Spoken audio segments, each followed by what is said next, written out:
Hello students, एक बार फिर से आप सभी का वेलकम है बायो विद एशियाई यूट्यूब चैनल। तो स्टूडेंट, जैसा कि आप सभी लोग लगातार पिछले कुछ वीडियो से कमेंट कर रहे हैं और लगातार यही प्रश्न पूछ रहे हैं कि जो अंतिम वर्ष की परीक्षाएं होने वाली हैं बीए, बीएससी, बीकॉम और साथ साथ एमए, एमएससी, एमकॉम की, उन सभी अंतिम वर्ष की परीक्षाओं का पैटर्न क्या होगा, यानी प्रश्न पत्र जो आपके बनाए जाएंगे उन प्रश्न पत्रों यानी क्वेश्चन पेपर में कितने क्वेश्चन होंगे और कितने मार्क्स के क्वेश्चन होंगे। तो स्टूडेंट्स, इन सारे प्रश्नों के जवाब आज इस वीडियो में मैं आप सभी के सामने लेकर आ चुका हूँ। तो स्टूडेंट्स, वीडियो में आगे बढ़ने से पहले मैं आप सबसे एक बार रिक्वेस्ट करूँगा, चैनल पर अगर पहली बार आए हैं तो जरूर चैनल को सब्सक्राइब करके बेल नोटिफिकेशन को ऑन कर लें। वीडियो अच्छी लगी वीडियो को लाइक कर दें। किसी तरह का कोई भी क्वेश्चन हो तो आप सभी लोग कमेंट करिए, मैं आप सभी के कमेंट पर रिप्लाई देने का प्रयास करूंगा। तो स्टूडेंट, बात की जाए अगर आप सभी के प्रश्न पत्रों को लेकर, तो स्टूडेंट जैसा कि आप सबको पता है कि उत्तर प्रदेश सरकार की जो गाइडलाइन थी उसके अनुसार जो अंतिम वर्ष की परीक्षाएं होने वाली थी, चाहे वो स्नातक की परीक्षाएं रही हों, चाहे वो परास्नातक की परीक्षाएं रही हों, उन सभी अंतिम वर्ष की परीक्षाओं के लिए उत्तर प्रदेश सरकार के दिशा निर्देश अनुसार जो पेपर बनाया जाएगा उसमें मल्टीपल चॉइस टाइप क्वेश्चन यानी कि बहुविकल्पी प्रकार के प्रश्न डाले जाएंगे और साथ साथ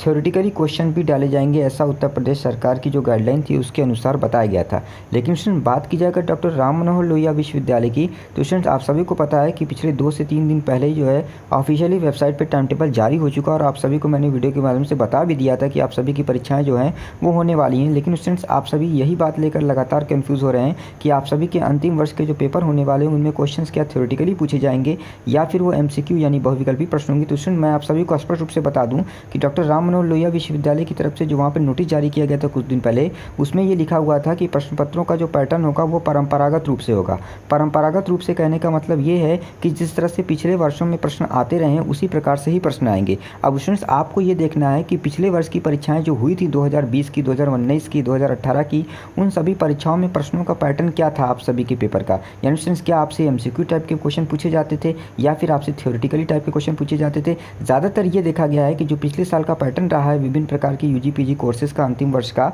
उसमें प्रश्नों का जो पैटर्न था वो बहुविकल्पी नहीं था बल्कि रिटन था, यानी कि थ्योरेटिकली क्वेश्चन लिखित परीक्षा होती थी। तो स्टूडेंट्स, इस बार भी बिल्कुल आप सभी की परीक्षाएं परंपरागत रूप से यानी लिखित परीक्षाएं होंगी। लेकिन यहाँ पर प्रश्नों की संख्या जो है उसको घटा दिया गया है, क्योंकि जो परीक्षा की अवधि है उसको भी 3 घंटे से घटाकर 1.5 घंटा कर दिया गया है। तो स्टूडेंट्स, अब यहाँ पर प्रश्न ये आप सभी के आ रहे हैं कि कितने प्रश्न आएंगे। तो स्टूडेंट्स, मैं आपको बताना चाहूँगा कि यदि आप पिछले वर्ष के अपने पेपर्स को देखेंगे तो वहाँ पर प्रायः देखा जाता था कि ज़्यादातर कोर्सेज में जो प्रश्न पत्र बनते थे उसमें section A, section B, section C यानी कि खंड का, खंड खा और खंड गा इस प्रकार से पेपर बनाए जाते थे, जिसमें कि सेक्शन ए में प्रायः 10 प्रश्न पूछे जाते थे और उन 10 प्रश्नों का उत्तर देने के लिए अधिकतम 50 शब्द में उत्तरों को लिखना होता था। इसी प्रकार से यदि बात की जाए सेक्शन बी की, तो सेक्शन बी में जो है लघु उत्तरीय यानी कि शॉर्ट आंसर टाइप के क्वेश्चन पूछे जाते थे, जिसमें अधिकतम 200 शब्दों में आपको प्रश्नों के उत्तर लिखने होते थे। ऐसे प्रायः 5 प्रश्नों के उत्तर आपको देने होते थे। इसी प्रकार से बात की जाए अगर सेक्शन सी की, तो सेक्शन सी में दीर्घ उत्तरीय यानी कि लॉन्ग आंसर टाइप के क्वेश्चन होते थे और इसमें केवल आपको 2 प्रश्नों के उत्तर देने होते थे, जिनको अधिकतम 500 शब्दों में लिखना होता था।